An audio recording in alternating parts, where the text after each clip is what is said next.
ప్రముఖ ప్రవచనకారుడు గరికపాటి నరసింహారావు. ఇక చాగంటి కోటేశ్వరరావు ఒక స్టైలు, దానికి భిన్నంగా గరికపాటి నరసింహారావు. అన్ని తినాల్సినన్ని తిని 50 సంవత్సరాలకు పోతే నష్టమైంది అంటాడు గరికపాటి.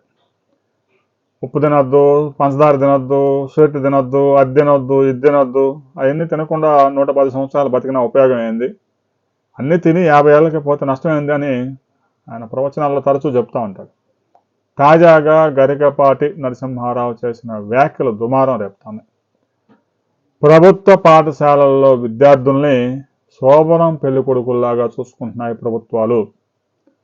బట్టల ఫ్రీ, పుస్తకాలు ఫ్రీ, బడికి వచ్చినందుకు అమ్మఒడి, తల్లి వందనం అంటూ పథకాలు పెట్టి ప్రతి సంవత్సరం డబ్బులు వేయడం, మధ్యాహ్నం భోజనం పెట్టడం, భోజనంలో ఒకరోజు గుడ్డు, ఒకరోజు చికెన్, ఒకరోజు మటన్, ఒకరోజు కిచిడి, ఒకరోజు పులిహార. పాఠాలు చెప్పాల్సిన టీచర్లు గుడ్డులు లెక్క వేయడంతోనే వాళ్ళ టైం అంతా పోతా ఉంది. పిల్లలు వారికి కావాల్సింది వారు సంపాదించుకుంటేనే ఆ విలువ తెలుస్తుంది అని ఆయన చేసిన వ్యాఖ్యలతో దుమారం రేపుతుంది. పేదలు ప్రభుత్వ పాఠశాలల్లో ఎక్కువ మంది పిల్లల్ని చదివిస్తూ ఉంటారు. వారు ప్రైవేట్ స్కూల్లో వేలకు వేలు ఫీజులు చెల్లించలేక ప్రభుత్వ స్కూళ్ళల్లో వేసి వాళ్ళు ఏదో కూలి పనులకు పోతూ ఉంటారు. వారికి మధ్యాహ్నం భోజనం అనేది 2-3 దశాబ్దాలుగా సుప్రీంకోర్టు ఆదేశాలతో మధ్యాహ్నం భోజనం పిల్లలకి పెడతా ఉన్నారు.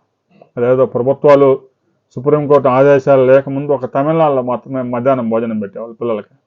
సుప్రీంకోర్టు ఆదేశాలు వచ్చిన తర్వాత ప్రతి స్కూల్లో మధ్యాహ్నం భోజనం పెట్టాల్సిందే. ఇక బట్టలు ఇవ్వడం, బుక్స్ ఇవ్వడం, బూట్లు ఇవ్వడం, బెల్ట్ ఇవ్వడం, సంవత్సరానికి అమౌంట్ వేయడం, ఇవన్నీ అన్ని రాష్ట్రాల్లో మొదలైపోయినాయి. ఒక ఆంధ్రప్రదేశ్, తెలంగాణలోనే కాదు, బీహార్లో కూడా ప్రారంభమైంది.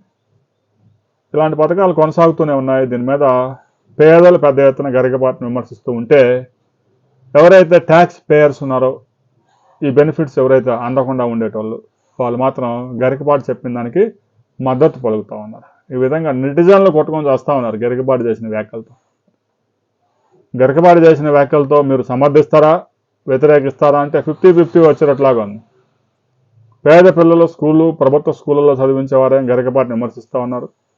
ప్రైవేట్ స్కూల్లో సంవత్సరానికి 60,000, 70,000, 80,000, 1,60,000 ఫీజులు కట్టి పిల్లల్ని చదివించుకుంటే ఉన్నవాళ్ళు మాత్రం గరికపాటిని కరెక్ట్గా చెప్పాడు అంటున్నారు.